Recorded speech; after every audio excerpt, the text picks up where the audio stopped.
So I also have some seedlings that need to be moved on into bigger pots. So I have some aubergines. Funny thing about this is I sowed, must have been about 3 seeds in this. And after 2.5 weeks, nothing came up. So I planted 3 more seeds and then they all decided to come up at the same time. So I've got 1, 2, 3, 4, 5, 6, 7 now in here. So they obviously need to be repotted. I've got some leggy looking radishes. These are going to go into, I'm going to try them in this raised bed down here. So I'm not going to repot those on, I'm actually just going to repot them directly into the bed and see if that does anything. It's all a bit of an experiment really, see what works. I also have some onions that I planted in January and these look really quite bad, to be honest. So I'm going to repot these and give them a bit of a haircut and hopefully bring them a little bit more to life. And then I have some really leggy sweet peas that are ridiculous. These need to go into new pots. I'm actually going to plant them quite deep, so only little bits popping out. It shouldn't actually be too much of a problem that they're this leggy. The reason why they are leggy is because I was lazy, and when they germinated and came up inside, I should have moved them straight into the shed or back into the polytunnel because they don't like heat. The indoor heat makes them leggy. And obviously that is what's happened with me. So yes, I'm going to get those repotted as well. I also have some spring onions down here as well, which I'm going to put in the beds. And I've also got a blueberry bush that needs to go into a big pot. So let's get started. So when it comes to gardening full stop really, but definitely sowing seeds, I'm quite lazy to be honest. I don't have tons and tons of time. I'm quite busy. I work full time. I'm doing a PhD, which I'm in my final year of. So I have a lot of time studying, working, trying to keep healthy. So when it comes to gardening, I really have the philosophy of low effort and high impact.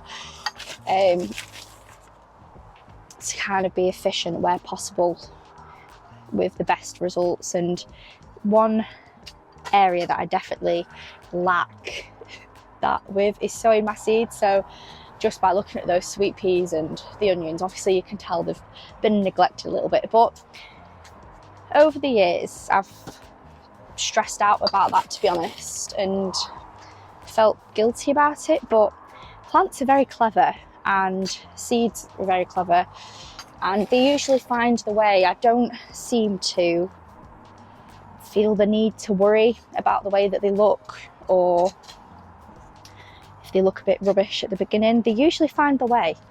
So I kind of try and take the pressure off myself a little bit with that. So what I'm doing first is these aubergines.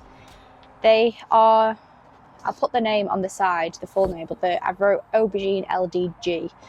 And basically, off the top of my head, I'm pretty sure that these are like a striped variety of aubergine.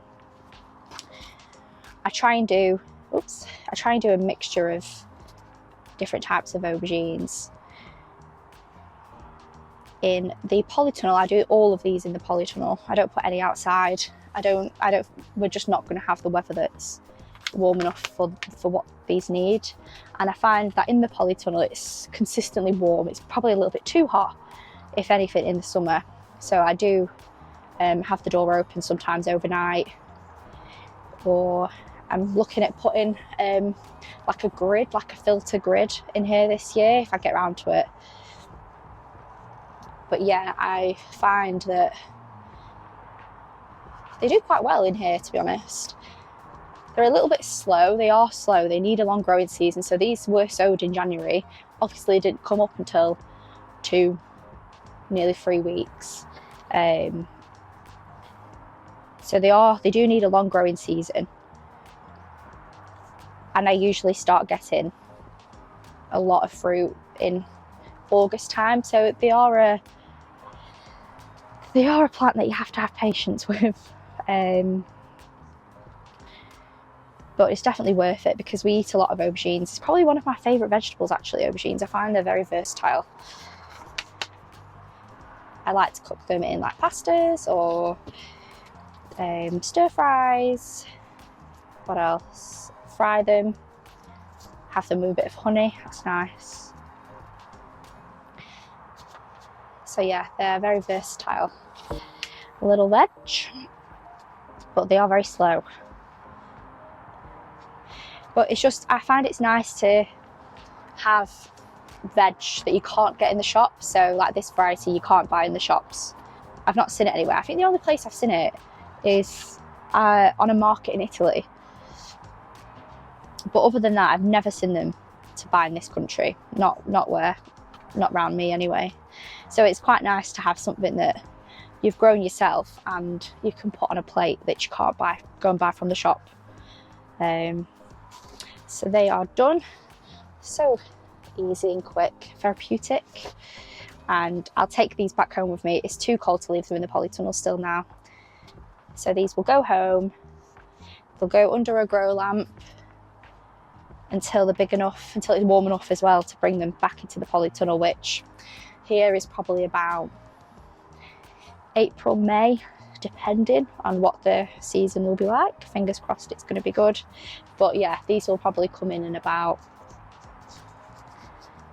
April, May, probably May, and they'll go straight into the ground then as well. So they'll go into this raised bed here and a few in here. And yeah, so they're my aubergines. So next I have these very, very, very leggy sweet peas. Oops. Again, like I said, I'm quite lazy when it comes to repotting, and I was definitely slow off the mark with these. I can't remember what variety they are, and they need good water as well. Anyway, I can't remember what variety they are. I'm pretty sure I did a mix, to be honest, so I have to check which ones I sowed. But I love sweet peas throughout the spring and the summer because they're hardy. You know, I can put these out pretty quick once they've established. They can stay in the polytunnel because they're okay with colder temperatures, which is always good here. Yeah, they're just very, very productive. They produce a lot of flowers if you keep on top of picking them, which you do have to do with them. But that's not, you know, it's not a bad thing because you can bring them home, have nice bouquets, nice flower displays. So it's not a bad thing. It's just if you don't kind of harvest them, then they do go to seed and then you don't get the flowers. So you do have to keep on top of them, but for how low effort and how low maintenance they are, they're really, really productive. I don't know if you can see the kind of lovely little root system on that one, but like I was saying, it's very, very leggy. What I'm going to do with these is put them in quite big, deeper pots and plant them as low as I can get them, to be honest. So I'm just going to shove that in there and just pop it in. So I'm going to put, I think, four in one. Let's see if I can get that to go any deeper. Like that. Just have to be really careful when you peel them out so you don't damage any of the roots. And just pop it in. Oops, I definitely just ripped a root then. Sorry.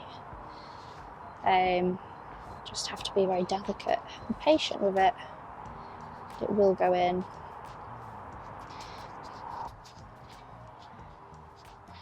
And then I have my very leggy sweet peas. I'm going to give these a good water and then I'm going to keep these here in the polytunnel. They'll be fine in here.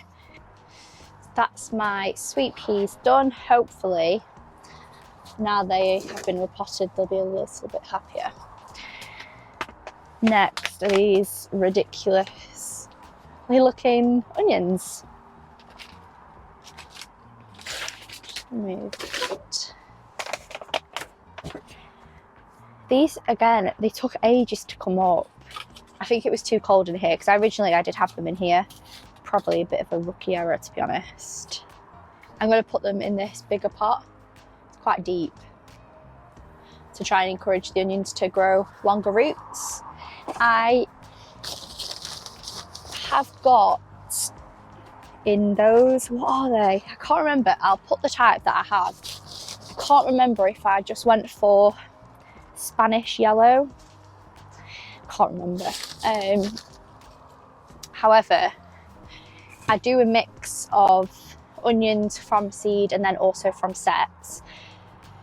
The sets are a lot easier, I guess. They're a lot more convenient because you just put them in and almost forget about them. However, they don't store for as long and they can bolt quicker. At least that's what I found compared to the ones that I do from seed. So the ones that I do from seed, they usually last, they store a lot better compared to the ones from sets. They don't bolt as quick and they actually are usually a bigger onion. So I've had a change of mind and they're a little bit flimsy to repot, I think, and I don't want to damage them or stress them out too much. So what I'm going to do is I'm actually just going to leave them. I'm going to leave them as they are, and I'm going to see how they go in the polytunnel instead of at home. I think perhaps it's been a bit too hot for them indoors now, and I should have moved them into the polytunnel a bit sooner. So I'm going to give these a good water, and I'm going to just keep them in here and keep my eye on them and see how they go. They're just a little bit too flimsy for me to justify moving without damaging them, and I don't want to do that. So change of plan, those are just going to stay how they are, and we're going to move on to getting these radishes in. Like I said earlier, I am lazy, or I try to be as efficient as possible when it comes to sowing seeds. And in terms of what I've done here, you can see half have come up and half haven't. So I've actually grown radish on this side and celery on this side. This could possibly come back to bite me because the radish are obviously quite quick, fast growing compared to celery, which is quite slow and it takes longer. So I'm going to now have to try and get these radishes out without damaging the celery. So that's why it might come back to bite me. This is where sometimes taking your time and not trying to be efficient is actually better.